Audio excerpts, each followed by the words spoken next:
ভাগ্যে বিশ্বাস করা, ভাগ্যের ভালো এবং মন্দ দুটোকেই বিশ্বাস করা, এবং সব কিছু যে আল্লাহর পক্ষ থেকেই ঘটে এটা মানা হচ্ছে পার্ট অফ ফেথ। এটা হচ্ছে ইমানের একটা অংশ।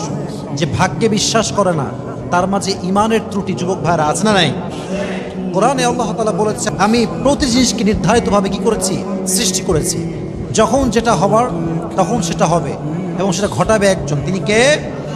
দেখুন, আল্লাহ তাআলা মানুষের ভাগ্য নির্ধারণ করেছেন কয়েকভাবে। প্রথমটা হচ্ছে আসমান এবং জমিন সৃষ্টি হওয়ার 50,000 বছর আগে। কত হাজার বছর আগে?